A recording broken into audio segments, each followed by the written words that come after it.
Hi guys, welcome back to our channel reveal GK. ना उस particular video में हम यहाँ पे सीडीएस के आपका यहाँ पे जो पिछला पेपर हुआ था सीडीएस 1 2024 वाला पेपर, तो उसमें जो भी आपको बायोलॉजी के क्वेश्चंस आए थे उन सबको हम यहाँ पे सॉल्व करने वाले हैं।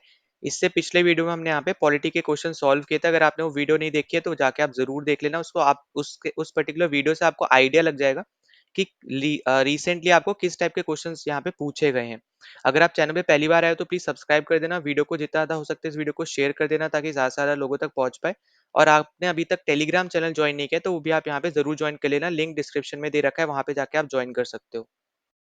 नाउ गाइस, यहाँ पे आगे बढ़ने से पहले मैं आपको पहली दो चीज यहाँ पे बताना चाह रहा हूँ। तो पहला तो हमारे पास है यहाँ पे कि हमने ऑलरेडी सीडीएस के पीवाईक्यूज यहाँ पे मैंने कंप्लीट करा रखे पिछले 5 साल के 2019 से लेके 2023 तक मैंने ऑलरेडी यहाँ पे कंप्लीट करा रखे। और ये आपको प्लेलिस्ट का लिंक मैं डिस्क्रिप्शन और आई बटन पे दे दूंगा, वहां जाके आप जरूर देख लेना। और अभी यहाँ पे मैं जिस पेपर के पीवाईक्यूज करा रहा हूँ तो इन सब के वीडियोस भी आपको इसी आपके एक ही प्लेलिस्ट में देखने को मिल जाएंगे, तो इस प्लेलिस्ट को आप सेव कर लेना। यहाँ पे जाके आप कोई भी पेपर के आप सोल्यूशंस देख सकते हो, ठीक है। इसके अलावा आपको यहाँ पे सीएपीएफ के भी क्वेश्चन जरूर लगा के जाने, इसके भी मैंने ऑलरेडी यहाँ पे सारे पीवाईक्यूज करा रखे हैं। यहाँ पे हमने पिछले 10 साल के किए, क्योंकि जैसे आपको पता है कि सीडीएस आपका यहाँ पे एक साल में 2 बार होता है, तो ऑटोमेटिकली अगर हम 5 साल करेंगे तो हमारे पास यहाँ पे 10 साल के पीवाईक्यूज हम ऑलरेडी यहाँ पे सॉल्व कर चुके हैं, तो 10 बार के हम ऑलरेडी यहाँ पे सॉल्व कर चुके होंगे। वैसे ही सीडीएस के अलावा अगर हम यहाँ पे सीएपीएफ की बात करते हैं तो सीएपीएफ आपका एक साल में एक बार होता है। इसलिए अब हमने यहाँ पे पिछले 10 साल के क्वेश्चन हमने यहाँ पे लगाए थे, ठीक है। तो आपको यहाँ पे एटलीस्ट पिछले 10 साल के क्वेश्चन आपको भी यहाँ पे लगा के जरूर जाने। तो यहाँ पे जैसा आपको पता है कि यूपीएससी आपके दोनों एग्जाम को यहाँ पे कंडक्ट कराते हैं, सिलेबस भी आपका सेम ही है, तो आपको सिमिलैरिटी ऑफ क्वेश्चंस भी आपको देखने को मिल जाएगी यहाँ पे। तो ये दोनों प्लेलिस्ट का लिंक मैं डिस्क्रिप्शन और आई बटन पे दे दूंगा, वहां जाके आप जरूर देख लेना, ठीक है। कोई भी वीडियो यहाँ पे मैं डालूंगा अभी सीडीएस से रिलेटेड तो सारी वीडियोस आपको इसी एक ही प्लेलिस्ट पे देखने को मिलेगी, तो आपको इधर उधर सर्च करने की जरूरत नहीं पड़ेगी। सो गाइस, सबसे पहले क्वेश्चन में आपसे यहाँ पे पूछा हुआ है कि which of the following statement is और आर करेक्ट, ठीक है। करेक्ट स्टेटमेंट हमें यहाँ पे बतानी है about vaccination that provides protection against an infectious disease, ठीक है। तो अगर मान लो यहाँ पे फॉर एग्जांपल अगर हम यहाँ पे कोविड 19 लेके चलते हैं, ठीक है। तो कोविड 19 में आपको पता है यहाँ पे कि हमारे पास वैक्सीन्स थी, ठीक है। अब यहाँ पे आपको क्या इंपॉर्टेंट चीज है यहाँ पे जानने की कि वैक्सीनेशन की जब भी हम यहाँ पे बात करते हैं तो जब आप यहाँ पे वैक्सीन ले लेते हो, ठीक है, जब आपको वैक्सीन लग जाती है तो वो बेसिकली कभी भी यहाँ पे जो भी एजेंट है यहाँ पे उस पर्टिकुलर इन्फेक्शियस डिजीज का, जैसे कोई भी आपका जो वायरस है वो उसको ब्लॉक नहीं करता है, ठीक है, बॉडी के अंदर आने से। तो इसलिए हमारे यहाँ पे पहला स्टेटमेंट गलत हो जाएगा कि वैक्सीनेशन होने के बाद भी आपके अंदर वो पर्टिकुलर आपका वायरस आ सकता है, पर अब यहाँ पे वो इतना आपको इफेक्ट नहीं करेगा, ठीक है। वो आने के लिए वहां पे उसको रोक नहीं सकता, ये पॉइंट आपको समझना है, तो इसलिए पहला वाला गलत है। दूसरा आपसे बोल रहा है कि it produces antibodies against infection, तो ये आपका एकदम करेक्ट हो जाएगा। तो यहाँ पे बेसिकली वही चीज जो आपको मैं बता रहा था कि अंदर तो वो आ सकता है, पर अब यहाँ पे एक बार जब आपने वैक्सीनेशन ले लिया, अब उसके बाद क्या होता है कि यहाँ पे वो वैक्सीन जो है यहाँ पे आपके इम्यून सिस्टम को और ज्यादा स्ट्रॉन्गर बना देती है। कैसे स्ट्रॉन्ग बनाती है? एंटीबॉडीज प्रोड्यूस करके, ठीक है। तो जैसे अगर हम कोविड 19 में भी बात करते हैं तो जो भी आपकी वैक्सीन बनी है तो वो सारी वैक्सीन आपकी एंटीबॉडीज को प्रोड्यूस करती है, जो कि आपके इम्यून सिस्टम को यहाँ पे हार्ड बना देती है, या फिर आप बोल सकते हो यहाँ पे कि स्ट्रॉन्ग बना देती है, जिसकी वजह से आप यहाँ पे उन पर्टिकुलर इन्फेक्शन के अगेंस्ट आपकी जो बॉडी है वो यहाँ पे सर्वाइव कर पाती है और उनसे लड़ पाती है और उसको यहाँ पे आप बोल सकते हो किल कर पाती है, ठीक है। फिर थर्ड आपको देखो जैसे दे रखा है कि it kills the infectious agent when it enters in the body, तो एकदम करेक्ट है यहाँ पे।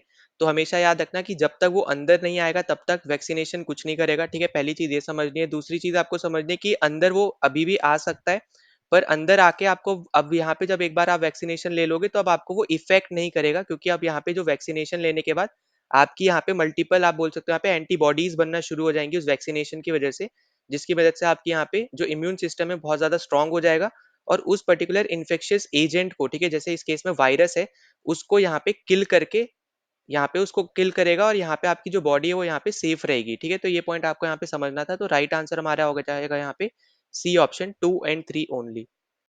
now अगले क्वेश्चन पे चलते हैं। तो अगले क्वेश्चन में हमसे पूछा जा रहा है कि which cell in human body have no nucleus, ठीक है। तो यहाँ पे कौन से सेल्स में न्यूक्लियस नहीं होता ये आपसे पूछा जा रहा है। तो देखो जो आपको यहाँ पे 4 ऑप्शन दे रखे हैं, वैसे आपका डायरेक्ट स्टैटिक बेस्ड क्वेश्चन है, डायरेक्ट आपको आंसर पता होना चाहिए था।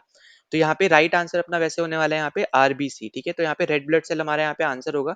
और वो बेसिकली आप यहाँ पे ये समझ लो कि इनके पास न्यूक्लियस इसलिए नहीं होता है ताकि यहाँ पे ये इजिली शेप चेंज कर पाए और इजिली अपने बॉडी के अंदर यहाँ पे वो एक जगह से दूसरे जगह यहाँ पे मूव कर पाए इजी टर्म्स में, ठीक है। इसलिए आपको यहाँ पे इसमें न्यूक्लियस देखने को नहीं मिलता है, इसलिए हमारा राइट आंसर है यहाँ पे आरबीसी, रेड ब्लड सेल। अब देखो जो आपको बाकी दे रखे हैं, जैसे आपको यहाँ पे एक दे रखा है फेगोसाइटिक सेल्स। अब ये एक तरीके के आपके यहाँ पे इम्यून सेल्स होते हैं, ठीक है, जो एक तरीके से आप बोल सकते हो कि माइक्रो ऑर्गेनिजम्स को यहाँ पे सराउंड करके किल करने का काम करते हैं, या फिर डेड ब्लड सेल्स को यहाँ पे हटाने का काम करते हैं। ठीक है, तो ये आपके होते हैं एक तरीके से इम्यून सेल्स। फिर जो आपके यहाँ पे सिएलेटेड सेल्स होते हैं, ये बेसिकली आपके यहाँ पे सिया से रिलेटेड होते हैं, जो आपका यहाँ पे रेस्पिरेटरी सिस्टम से आपका यहाँ पे रिलेट करता है, या फिर आप बोल सकते हो रेस्पिरेशन के टाइम पे आप जिसको यूज करते हो उससे रिलेट करता है। फिर आपका हो गया यहाँ पे मसल सेल्स, जो आपको यहाँ पे ज्यादातर वर्टिब्रेट्स वगैरह में आपको ज्यादातर देखने को मिलते हैं। तो ये पॉइंट भी आपको यहाँ पे याद रखना है। तो इन सब में आपको न्यूक्लियस देखने को मिलता है, जिसमें नहीं देखने को मिलता है वो है आपका यहाँ पे RBC, और इनका लाइफ टाइम होता है यहाँ पे 120 दिन का। ठीक है, वहीं पे अगर हम बात करते हैं यहाँ पे WBC की, तो WBC का आपका होता है यहाँ पे 5 से 7 दिन। और जैसे आपको पता होगा कि जो आपका यहाँ पे ब्लड होता है, तो ब्लड आपका एक तरीके का कनेक्टिव टिश्यू होता है। ठीक है, तो कनेक्टिव टिश्यू में बेसिकली यहाँ पे जो आपका ब्लड है वो आपका यही एक पर्टिकुलर आपका एक तरीके से आप बोल सकते हो सब्सटेंस है, जो आपकी पूरे बॉडी में घूमता है, ऑक्सीजन को या फिर आप बोलो खाने को सबको इधर से उधर आपका यहाँ पे ट्रांसपोर्ट करता है। ठीक है, अब यहाँ पे जो ब्लड है इसके पास 4 कंपोनेंट्स होते हैं।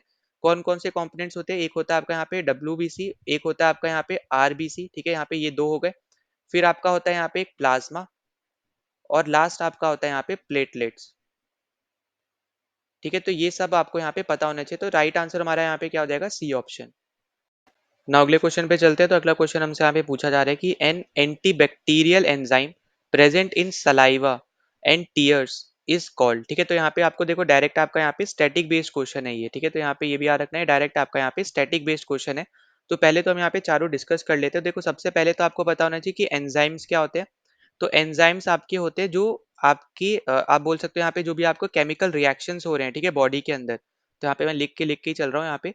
तो केमिकल जो रिएक्शंस आपके हो रहे हैं यहाँ पे, केमिकल रिएक्शंस इन बॉडी जो आपके हो रहे होते हैं, उनको यहाँ पे ये क्या कर देते हैं? स्पीड अप कर देते हैं। ठीक है, तो वो सारे आपके होते हैं यहाँ पे एंजाइम्स। तो ये आपको यहाँ पे याद रखना है। तो बेसिकली आपके एंजाइम्स एक तरीके के प्रोटीन्स होते हैं। ठीक है, तो एंजाइम्स आपके एक तरीके के प्रोटीन्स होते हैं जो कि आपके जो केमिकल रिएक्शंस आपकी बॉडी के अंदर हो रहे होते हैं उनको यहाँ पे स्पीड अप कर देते हैं। ठीक है, तो यहाँ पे हमेशा याद रखना कि जो आपके एंजाइम्स है वो आपके डाइजेशन में भी हेल्प करते हैं, आपके लिवर फंक्शन से रिलेटेड भी आपके यहाँ पे हेल्प करते हैं। ठीक है, फिर अगर हम यहाँ पे आगे बात करते हैं, तो यहाँ पे नेक्स्ट जो आपको यहाँ पे जैसे लास्ट से हम लोग शुरू करते हैं, तो लास्ट में आपको जैसे दे रखा है यहाँ पे आइसोमेरेस। तो आइसोमेरेस बेसिकली आपका यहाँ पे इंटर कन्वर्जन ऑफ आइसोमर्स में काम आता है। ठीक है, इंटर कन्वर्जन ऑफ आइसोमर्स में आप यहाँ पे इस पर्टिकुलर आपके यहाँ पे एंजाइम्स को आप यहाँ पे यूज करते हो। ठीक है, तो बस इतना चीज आपको यहाँ पे पता होना चाहिए।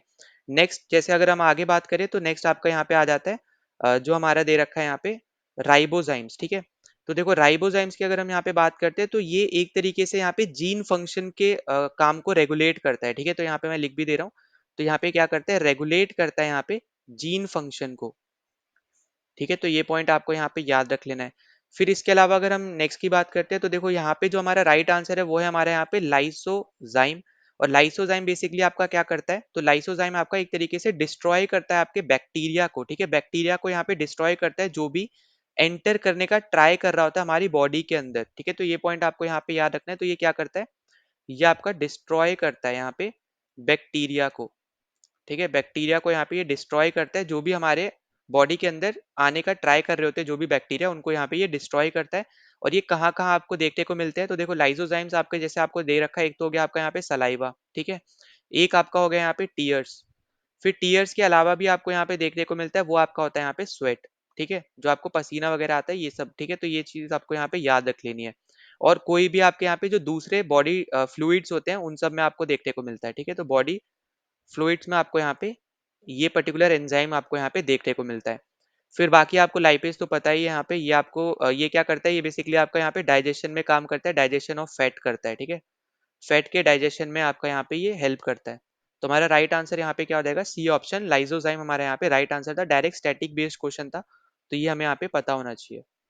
ना अगले क्वेश्चन पे चलते हैं। तो अगले क्वेश्चन में हमसे पूछा जा रहा है कि microbodies found to be present in plant and animal cells contains what. ठीक है, तो यहाँ पे क्या चीज कंटेन करते हैं? यहाँ पे वो सारी माइक्रो बॉडीज जो भी आपकी प्लांट और एनिमल में प्रेजेंट है, एनिमल सेल्स में प्रेजेंट है। तो यहाँ पे अपना राइट आंसर होगा यहाँ पे बी ऑप्शन, एंजाइम्स। अब देखो यहाँ पे जो आपके माइक्रो बॉडीज होती है ये होती क्या है? तो माइक्रो बॉडीज एक तरीके के स्पेशल टाइप ऑफ ऑर्गेनल्स होते हैं, जो कि यहाँ पे एक तरीके से आप ऐसे समझ सकते हो, जो कि आपके यहाँ पे जो बॉडीज हैं, ठीक है, यहाँ पे जो सेल्स की बॉडीज है, जैसे आपका यहाँ पे यूकारियोटिक सेल्स हो गए या फिर यूकारियोटिक ऑर्गेनिजम्स हो गए, ठीक है, तो उन सब के अंदर आपको देखने को मिलते हैं। जैसे फॉर एग्जांपल इसमें आपका आ जाएगा प्लांट्स एंड एनिमल वगैरह, ठीक है, क्योंकि यूकारियोटिक क्या होता है, जिसका न्यूक्लियस हो। यूकारियोटिक मतलब क्या होता है, देखो यहाँ पे मैं लिख भी दे रहा हूँ। तो यूकारियोटिक को आप दो पार्ट में डिवाइड करोगे तो एक आएगा आपका यहाँ पे यू, जिसका मतलब होता है बेसिकली यहाँ पे ट्रू, और कार्योटिक का मतलब होता है या फिर कार्योट का मतलब होता है यहाँ पे न्यूक्लियस, ठीक है। तो इसका इंग्लिश में भी आप इसको अलग तरीके से लिख सकते हो, ट्रू न्यूक्लियस, ठीक है। तो यूकारियोटिक आपके ऐसे आप बोल सकते हैं यहाँ पे सेल्स होते हैं, या फिर अगर आपको ऑर्गेनिज्म दे रखे हैं तो आपके ऐसे ऑर्गेनिजम्स होते हैं जिनके पास न्यूक्लियस प्रेजेंट होता है, ठीक है, जिनके अंदर न्यूक्लियस प्रेजेंट होता है, न्यूक्लियर आपके यहाँ पे रीजन प्रेजेंट होता है, ठीक है। प्रोकार्योटिक आपका होता है जहाँ पे न्यूक्लियस प्रेजेंट नहीं होता है। यूकारियोटिक आपके यहाँ पे आप बोल सकते हो यहाँ पे लार्ज साइज के होते हैं, ठीक है। यूकारियोटिक आपको ये भी पता होना चाहिए, यूकारियोटिक में आपको सारे आपको सेल ऑर्गेनल्स देखने को मिलते हैं, वहीं पे प्रोकारियोटिक में आपको सिर्फ और सिर्फ राइबोजाइम्स आपको देखने को मिलता है, ठीक है। तो ये पॉइंट्स आपको सब आपको पता होना चाहिए, ठीक है। राइबोसोम्स आपको यहाँ पे आपको प्रेजेंट देखने को मिलते हैं प्रोकारियोटिक में। यूकारियोटिक में बाकी सब आपको राइबोसोम्स के साथ साथ बाकी सब भी आपको देखने को मिलता है। फिर यूकारियोटिक में आपको आपको एक से ज्यादा क्रोमोसोम्स देखने को मिलते हैं, पर वहां पे अगर हम बात करें प्रोकारियोटिक की तो वहां पे आपको एक क्रोमोसोम देखने को मिलता है। तो यहाँ पे इंपॉर्टेंट पॉइंट्स है, ये सब आपको थोड़ा आइडिया इनके बारे में होना चाहिए। तो जैसे अगर हम यहाँ पे बात करें तो माइक्रोबॉडीज क्या था, जैसे मैंने आपको बताया कि स्पेशल टाइप के आपके ऑर्गेनल्स होते हैं, ठीक है। तो यहाँ पे माइक्रोबॉडीज क्या है, आपके एक स्पेशल टाइप के ऑर्गेनल्स है जो कि आप बोल सकते हैं यहाँ पे आपको देखने को मिलते हैं यूकारियोटिक ऑर्गेनिजम्स के अंदर, जो कि आपका एग्जाम्पल में आ जाएगा प्लांट्स एंड एनिमल्स, ठीक है। तो यहाँ पे अगर हम इसके रिस्पेक्ट में बात कर रहे हैं तो हमारा राइट आंसर होगा यहाँ पे एंजाइम्स। तो बी ऑप्शन हमारा यहाँ पे करेक्ट आंसर है। नाउ अगले क्वेश्चन पे चलते हैं। तो अगले क्वेश्चन में हमसे यहाँ पे पूछ रखा है कि which set of vegetables is underground stem और modified stem of a plant, ठीक है। अंडरग्राउंड स्टेम हो या फिर मॉडिफाइड स्टेम हो, ठीक है, तो ये चीज हमसे यहाँ पे पूछी जा रही है। अब देखो यहाँ पे अगर हम ऑप्शंस को देखें ध्यान से, तो देखो सबसे पहले तो अच्छा यहाँ पे ये पता होना चाहिए कि यहाँ पे ना आपको दो टेक्निक्स होती है बेसिकली। एक होती है आपकी यहाँ पे मॉडिफाइड स्टेम, जो आपको यहाँ पे क्वेश्चन में पूछ रखा है, ठीक है, और एक आपका होता है यहाँ पे मॉडिफाइड रूट। तो मॉडिफाइड रूट पर आप और एक तरीके से स्टेम जो होता है आप यहाँ पे समझ सकते हो। जैसे मान लो यहाँ पे ये यहाँ पे ग्राउंड है, ठीक है, यहाँ से आपका यहाँ पे कोई ये प्लांट उग रहा है, ठीक है। यहाँ पे कुछ प्लांट ऐसे मान लो यहाँ पे कोई भी यहाँ पे उग गया है कोई प्लांट, ठीक है। अब यहाँ पे नीचे की तरफ ये जो आपको अंडरग्राउंड दिख रहा है ये आपके होते हैं बेसिकली यहाँ पे रूट, और ये जो ऊपर की तरफ जहाँ से आपके ब्रांचेस वगैरह या फिर आपके लीव्स वगैरह जो यहाँ पे आपको देखने को मिलते हैं वो सारे आपके होते हैं यहाँ पे स्टेम, ठीक है। तो यहाँ पे अब एक चीज में आप यहाँ पे कंफ्यूज हो सकते हो, वो है आपका यहाँ पे पोटैटो का एग्जाम्पल, ठीक है। अब जैसे पोटैटो आपको पता है यहाँ पे कि आपके जमीन के नीचे उगते हैं, पर ये चीज आपको हमेशा याद रखनी है कि पोटैटो आपका एक एग्जाम्पल होता है मॉडिफाइड स्टेम का, ठीक है। मॉडिफाइड स्टेम का आपका एक एग्जाम्पल होता है। कैसे एग्जाम्पल होता है वो अगर हम यहाँ पे डिस्कस करें तो बेसिकली यहाँ पे ये उगते भले नीचे हैं, और वहां पे एक पर्टिकुलर आप बोल सकते हैं यहाँ पे जहाँ पे ये आपको देखने को मिलते हैं उस एरिया को या फिर उस पर्टिकुलर आपकी चीज को हम लोग यहाँ पे बोलते हैं ट्यूबर्स, ठीक है, ट्यूबर्स। तो ट्यूबर्स बेसिकली आपका अंडरग्राउंड में ही क्योंकि ग्रो करता है, और वो आपका यहाँ पे कनेक्ट होता है आपका यहाँ पे एक छोटे से स्टेम के साथ, ठीक है, इसलिए हम लोग इनको बोलते हैं मॉडिफाइड स्टेम का आपका यहाँ पे एक एग्जाम्पल है। और उस आपके स्टेम के सेक्शंस को हम लोग क्या बोलते हैं, तो यहाँ पे आप याद रखना कि ये आपका कनेक्ट होता है यहाँ पे एक छोटे से यहाँ पे एक स्टेम के साथ, और उस स्टेम को हम लोग यहाँ पे क्या बोलते हैं, उसको हम लोग बोलते हैं यहाँ पे स्टोलॉन्स, ठीक है। तो उसको हम लोग यहाँ पे बोलते हैं स्टोलॉन्स। तो आपको यहाँ पे इसमें दिक्कत हो सकती थी यहाँ पे पोटैटो में, क्योंकि आपका आंसर में पोटैटो आने वाला है, ठीक है, मतलब यहाँ पे आंसर में आपका पोटैटो वाला ही आपका यहाँ पे ऑप्शन जो देखने को मिल रहे हैं यहाँ पे तीन, उनमें से एक आपका यहाँ पे आंसर होने वाला है, ठीक है।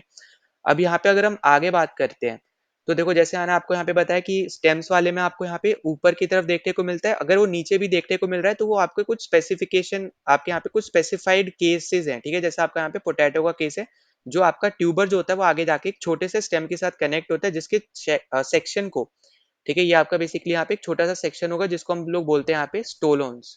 तो ये पॉइंट आपको याद रखना है। अब यहाँ पे देखो जो आपको जैसे पहला ऑप्शन जो दे रखा है, अगर हम इसके बारे में बात करते हैं तो जो आपको यहाँ पे दे रखा है आर्टिचोक, तो आर्टिचोक भी आपका एक तरीके का अंडरग्राउंड स्टेम ही होता है, ठीक है। तो इसमें ऐसा कोई यहाँ पे दिक्कत आपको आने नहीं वाली है। और यहाँ पे नेक्स्ट आपको दे रखा है यहाँ पे राउंड गॉड, तो राउंड गॉड जो बेसिकली होता है ये आपका होता है यहाँ पे एरियल स्टेम मॉडिफिकेशन, ठीक है, एरियल स्टेम मॉडिफिकेशन, ठीक है। पर हमसे यहाँ पे एरियल स्टेम के बारे में नहीं पूछ रहा है, हमसे क्या पूछ रहा है, अंडरग्राउंड स्टेम हो या फिर मॉडिफाइड स्टेम हो, ठीक है। तो ये पॉइंट आपको याद रखना है, इसलिए हमारे यहाँ पे ए हो जाएगा कैंसल आउट, ठीक। फिर अगर हम यहाँ पे नेक्स्ट पे चलते हैं तो बी में देखो जो आपकी गलती है ना वो है आपकी यहाँ पे कैरेट की। क्योंकि कैरेट आपका एग्जाम्पल होता है यहाँ पे मॉडिफाइड रूट का, जो मैंने आपको यहाँ पे बताया ना, ये आपका यहाँ पे मॉडिफाइड रूट का एग्जाम्पल। ठीक है, पर आपसे यहाँ पे रूट का नहीं पूछ रहा है, आपसे क्या पूछ रहा है, आपसे यहाँ पे स्टेम का पूछ रहा है। तो यहाँ पे अपना ये हो जाएगा कैंसिल आउट, ठीक है, कैरेट की वजह से। वही सेम सिनेरियो आपको देखने को मिलेगा यहाँ पे टर्निप पे, क्योंकि टर्निप भी आपका होता है यहाँ पे मॉडिफाइड रूट का एग्जाम्पल। तो आपका यहाँ पे डी भी कैंसिल आउट हो जाएगा, तो हमें हमें यहाँ पे राइट आंसर मिल जाएगा यहाँ पे सी ऑप्शन, पोटैटो, ऑनियन और फिर आपका यहाँ पे गार्लिक। ठीक है, तो ये तीनों ही आपके यहाँ पे अंडरग्राउंड स्टेम या फिर आपके मॉडिफाइड स्टेम की कैटेगरी के अंदर आते हैं, ये आपको यहाँ पे याद रखना है। और कैरेट, टर्निप हो गया, जैसे आपके यहाँ पे मूली जिसको हम रेडिश बोलते हैं, ठीक है, कैरेट मतलब यहाँ पे गाजर वगैरह। ठीक है, तो ये सब आपके यहाँ पे रूट्स मॉडिफिकेशन के एग्जाम्पल्स हैं।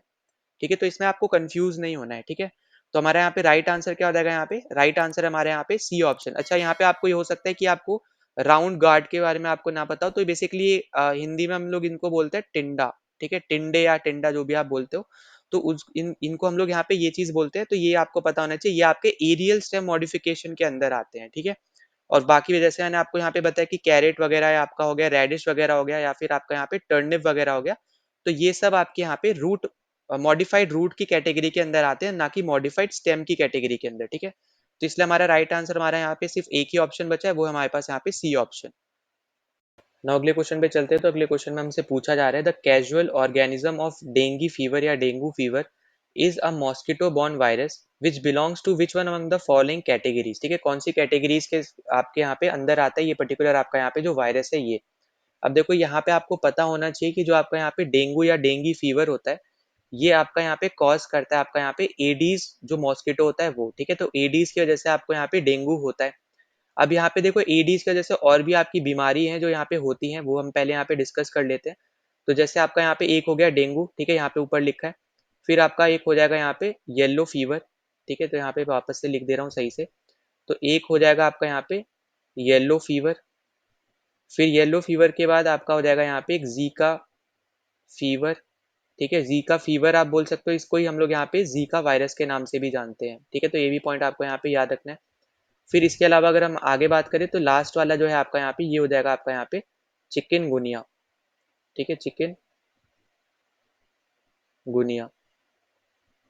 ठीक है, तो ये पॉइंट्स आपको यहाँ पे सब याद रखने हैं, जो भी आपकी यहाँ पे बीमारी है एडीज की वजह से आपको ये पता होनी चाहिए। अब यहाँ पे जैसे आपका जो एडीज है, ठीक है, अब यहाँ पे अगर आपको ना पता हो तो यहाँ पे बता दूं, ये आपका एक फीमेल मॉस्किटो होता है। ठीक है, तो आपकी यहाँ पे जितनी भी बीमारी है जो भी आपकी मॉस्किटोज की वजह से होती है, वो 110% आप बोल रहे हो यहाँ पे कि सब की सब बीमारी बेसिकली यहाँ पे आपकी मॉस्किटोज जो आपकी वजह से, जिसकी वजह मतलब जो भी मॉस्किटोज की वजह से होती है, वो सब की सब आपके यहाँ पे फीमेल मॉस्किटोज की वजह से ही होती है। ठीक है, मेल मॉस्किटोज आपको बाइट नहीं करते, एक तरीके से आप ये याद रख लेना, जो जितनी भी बीमारी वगैरह है वो सब आपकी फीमेल मॉस्किटोज की वजह से ही होती है। ठीक है, तो ये पॉइंट आपके लिए इंपॉर्टेंट है। और जो यहाँ पे आपको आंसर पूछा जा रहा है, तो यहाँ पे अपना राइट आंसर है A option, flabby ribo virus. अब देखो, ये बहुत ज्यादा डीप में आपसे क्वेश्चन पूछा है, तो यहाँ पे मैं ये नहीं बोलूंगा बहुत ज्यादा सिंपल क्वेश्चन है या बहुत ज्यादा इजी क्वेश्चन है। ठीक है, यहाँ पे ये हार्ड क्वेश्चन में से एक है, और यहाँ पे वैसे भी आपका ये डायरेक्ट स्टैटिक बेस्ड क्वेश्चन है, या तो आपको पता होगा या फिर नहीं पता होगा। ठीक है, सीधी सी यहाँ पे आपको ये बात पता चलनी चाहिए। पर आपका यहाँ पे एटलीस्ट ये ड्यूटी रहनी चाहिए कि अब यहाँ पे ये क्वेश्चन आ गया, तो आपको जो बाकी दे रखे हैं ये भी आपको यहाँ पे आइडिया इनके बारे में होना चाहिए। ठीक है, तो राइट आंसर हमारे यहाँ पे हो जाएगा ए ऑप्शन। ना अगले क्वेश्चन पे चलते हैं। तो अगला क्वेश्चन हमसे पूछ रहा है यहाँ पे कि from which among the following are blood clotting factors released. अब देखो, ये आपका one of the easiest question है, और आपका यहाँ पे ज्यादातर क्योंकि ये पूछा भी जाता है, तो इसका आपको आंसर भी पता होना चाहिए। वो है आपका यहाँ पे सी ऑप्शन, प्लेटलेट्स। ठीक है, तो जैसे आपको पता होगा कि प्लेटलेट एक टाइप का आपका यहाँ पे ब्लड का सेल होता है। ठीक है, जो आप बोल सकते हो यहाँ पे एक तरीके से कि ब्लड का एक कंपोनेंट है आपका यहाँ पे प्लेटलेट। और आपको जैसे पता होना चाहिए कि आपका यहाँ पे प्लेटलेट्स और यहाँ पे जो प्लाज्मा है, ठीक है, उस प्लाज्मा के अंदर आपके जो प्रोटीन्स होते हैं ये दोनों मिलके, ठीक है, जो प्लाज्मा के अंदर प्रोटीन्स है वो, प्लस आपके यहाँ पे जो जितने भी प्लेटलेट्स होते हैं, ये दोनों मिलके आपके यहाँ पे क्लॉटिंग करते हैं। ठीक है, यहाँ पे ब्लड को ब्लीड होने से यहाँ पे बेसिकली यहाँ पे रोकते हैं। ये चीज आपको बस यहाँ पे पता होना चाहिए। ठीक है, और फिर यहाँ पे जो आपको जैसे पता होगा कि जहाँ पे भी आपको चोट लगती है, फिर ऊपर ऊपर जो आपको बेसिकली ब्राउन सा या फिर ब्लैक कलर की यहाँ पे जो रेल आपको यहाँ पे एक लेयर सी दिखती है ना, वही आप यहाँ पे समझ सकते हो एक तरीके से वो क्लॉटिंग टाइप है। ठीक है, और फिर वो धीरे धीरे आपके यहाँ पे हील होती रहती है, सही हो जाता है फिर आगे जाके। ठीक है, तो वो सब काम आपका यहाँ पे प्लेटलेट्स का होता है, तो यहाँ पे राइट आंसर होगा यहाँ पे सी ऑप्शन, प्लेटलेट्स। ना अगले क्वेश्चन पे चलते हैं। तो अगले क्वेश्चन में हमसे पूछा जा रहा है कि pulse is felt due to the rhythmic contraction and relaxation of the. ठीक है, तो यहाँ पे देखो, पल्स जो बेसिकली आपकी एक तरीके से यहाँ पे रिदमिक आप बोल सकते हो यहाँ पे एक एक्टिविटी होती है यहाँ पे, ठीक है, रिदमिक एक्टिविटी है यहाँ पे कॉन्ट्रैक्शन और रिलैक्शन की। अब ये बेसिकली आपकी यहाँ पे क्यों होती है, ये आपकी होती है यहाँ पे एरोटा और मेन आर्टरीज की वजह से, ठीक है। तो यहाँ पे अपना राइट आंसर होगा यहाँ पे सी ऑप्शन, एरोटा और मेन आर्टरीज, क्योंकि यहाँ पे जब आपका लेफ्ट वेंट्रिकल जब यहाँ पे ब्लड को पंप करता है यहाँ पे एरोटा की तरफ, अयोटा की तरफ, तब आपको यहाँ पे ये पल्स आपको यहाँ पे फील होती है, ठीक है। एक तरीके से आप ये बोल सकते हो यहाँ पे, तब आपको ये पल्स आपके यहाँ पे फील होती है, ठीक है। अब यहाँ पे जैसे आपको पता होगा कि फॉर एग्जाम्पल जब आपके ऑक्सीजन आता है, ठीक है, तो ऑक्सीजन आपका यहाँ पे लंग्स में आया, ठीक है।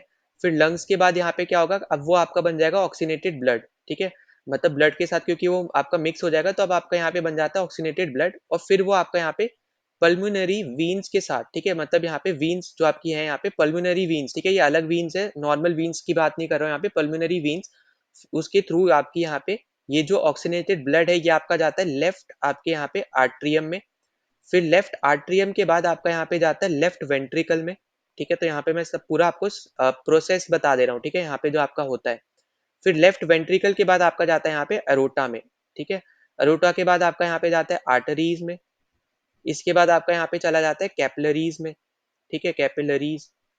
और कैपिलरीज में जैसे आपको पता होगा यहाँ पे कि छोटे छोटे छेद होते हैं, तो इसके थ्रू ना कुछ आपके यहाँ पे जो प्रोटीन हो गया, एंजाइम वगैरह हो गए, वो सब आपके यहाँ पे थोड़े बाहर गिर जाते हैं, जिसको हम लोग बाद में लिम्फ भी हम लोग यहाँ पे बोलते हैं। वो भी आपका एक तरीके का फ्लूइड टिश्यू होता है, ठीक है। लिम्फ के ऊपर भी आपको यहाँ पे क्वेश्चन पहले भी पूछ रखे हैं, तो वो आपका यहाँ पे इस तरीके से ही बनता है, ठीक है। तो ये पॉइंट भी आपको यहाँ पे याद रखना है।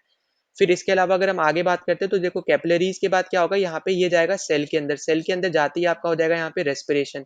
अब एक बार जब यहाँ पे आपका रेस्पिरेशन हुआ, तो रेस्पिरेशन होने के बाद अब क्या होगा यहाँ पे कि आपकी CO2 रिलीज होगी, ठीक है। तो CO2 रिलीज जब हो जाएगी एक बार, तो अब आपका जो ब्लड है, अब वो जो ब्लड है आपका जो बना है, अब यहाँ पे देखो मैं लिख भी दे रहा हूँ, तो जो अब आपका यहाँ पे जो ब्लड है, अब यहाँ पे ये हो जाएगा डीऑक्सीजनेटेड, ठीक है। ये आपका हो जाएगा अब यहाँ पे डीऑक्सीजनेटेड। यहाँ तक क्या था, ये था आपका यहाँ पे ऑक्सीजनेटेड, ठीक है, क्योंकि लंग्स में आपका आ गया था यहाँ पे ऑक्सीजन ऑक्सीजन, ठीक है। तो यहाँ पे मैं सही से एक बार लिख दे रहा हूँ, ये आपका हो जाएगा यहाँ पे ऑक्सीजनेटेड ब्लड, ठीक है। क्यों हो जाएगा ऑक्सीजनेटेड ब्लड, क्योंकि आपका यहाँ पे ऑक्सीजन आ गया था, ठीक है, इस ब्लड के साथ मिक्स कर गया, तो आपका यहाँ पे ये बन गया था ऑक्सीजनेटेड ब्लड। फिर यहाँ पे जब CO2 रिलीज हो गया, फिर आपका बन गया यहाँ पे ये ब्लड जो था वो आपका बन गया अब यहाँ पे डीऑक्सीजनेटेड, ठीक है। अब इसके बाद यहाँ पे क्या होगा, अब ये जो ब्लड है आपका यहाँ पे जो डीऑक्सीजनेटेड ब्लड है, ये आपका अब जाएगा वापस कैपिलरीज में, ठीक है। फिर कैपिलरीज के बाद यहाँ पे जाने के बाद ये उसके बाद आपका जाएगा वीन्स में, फिर वेन्स में जाने के बाद आपका जाएगा यहाँ पे वेने कावा में, फिर वेने कावा के बाद आपका यहाँ पे ये चला जाएगा यहाँ पे फिर राइट वेंट्रिकल में, ठीक है। यहाँ पे मैं लिख भी दे रहा हूँ, राइट वेंट्रिकल में फिर चला जाएगा, फिर राइट वेंट्रिकल के बाद आपका यहाँ पे ये चला जाएगा राइट, सॉरी एक सेकेंड रुकना, राइट वेंट्रिकल में बाद में जाएगा, तो पहले यहाँ पे जाएगा राइट आर्ट्रियम में, ठीक है। आर्ट्रियम में आपका यहाँ पे ये पहले जाएगा, फिर आर्ट्रियम के बाद फिर आपका चला जाएगा यहाँ पे लेफ्ट वेंट्रिकल, राइट वेंट्रिकल में, फिर यहाँ पे वेंट्रिकल के बाद आपका यहाँ पे ये आ जाएगा लंग्स के अंदर, थ्रू किसके थ्रू आएगा, ये आएगा आपका यहाँ पे पल्मोनरी आर्टलरी के थ्रू, ठीक है। तो यहाँ पे ये भी मैंने पूरा लिख दिया। तो ये बेसिकली आपका कंप्लीट प्रोसेस होता है कि ब्लड किस तरीके से फ्लो करता है, ठीक है, लंग्स से शुरू होता है और फिर लंग्स में आके यहाँ पे आपका खत्म होता है। ये पॉइंट आपको यहाँ पे ये भी समझना है, ठीक है। तो हमारा राइट आंसर है यहाँ पे सी ऑप्शन, अरोटा, और आपके यहाँ पे मेन आर्टरीज की वजह से आपको यहाँ पे पल्स जो है यहाँ पे फेल्ट होते हैं, ठीक है। ना अगले क्वेश्चन पे चलते हैं। तो अगला क्वेश्चन हमसे यहाँ पे पूछ रहा है, the use of plastics has led to a number of environment related problems, ठीक है। तो यहाँ पे आपसे बेसिकली यहाँ पे प्लास्टिक्स के ऊपर क्वेश्चन है, तो इसको आप यहाँ पे इन्वायरमेंट का क्वेश्चन आप इसको यहाँ पे मान सकते हो। अब फिर इसमें आगे आपसे पूछ रहा है कि for this which one among the following, ठीक है, which one of the following statement is correct, correct statement आपकी कौन सी, ये आपसे पूछा जा रहा है। तो पहला आपसे बोल रहा है कि दे आर नॉन बायोडिग्रेडेबल। अब देखो पहले ये यहाँ पे एकदम करेक्ट हो गया यहाँ पे कि वो आपके नॉन बायोडिग्रेडेबल होते हैं। अब देखो यहाँ पे बायोडिग्रेडेबल और नॉन बायोडिग्रेडेबल मतलब यहाँ पे होता क्या है, ठीक है।